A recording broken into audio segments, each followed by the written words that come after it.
बेंगलुरु की 29 साल की महालक्ष्मी की हत्या कर 59 टुकड़े करने वाले असली कातिल की पहचान आखिरकार हो गई है।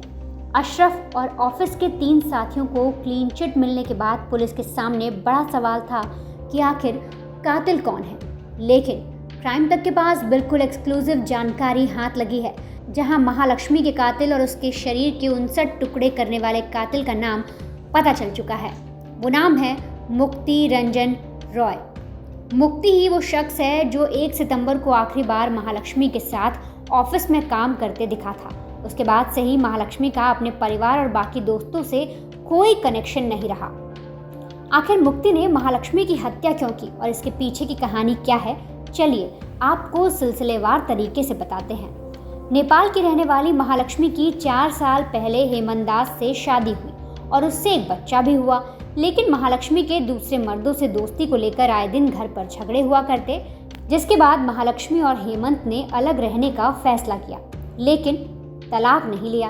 पति पत्नी के बीच फैसला ये भी हुआ कि बच्ची पिता के साथ रहेगी। इधर 5 महीने पहले नए किराए के घर पर महालक्ष्मी रहने आई तो उसकी कई लोगों से दोस्ती हो गई। सुबह 9:30 बजे वो काम के लिए निकलती और रात 11 बजे तक वापस आती। महालक्ष्मी मॉल के फैशन स्टोर में बतौर सेल्स गर्ल काम करती। यहीं पर उसकी मुलाकात मुक्ति रंजन रॉय से हुई। मुक्ति सैलून में हेयर ड्रेसर के तौर पर काम करता था। यहीं काम करते करते मुक्ति और महालक्ष्मी की दोस्ती हुई और कब बात इश्क में बदल गई, दोनों को समझ नहीं आया। मुक्ति महालक्ष्मी को दुनिया की सारी खुशियां देना चाहता था, तो वहीं महालक्ष्मी की दोस्ती कई और मर्दों से भी थी और ये चीज़ लगातार मुक्ति को खटक रही थी और उसके अंदर गुस्सा और जलन पनप रहा था। आए दिन दोनों के बीच जमकर झगड़े होते। फिर तारीख आई 1 सितंबर की, जब महालक्ष्मी ने घर वालों से इच्छा जाहिर की कि वो इस शनिवार और रविवार माँ से मिलने आ रही है।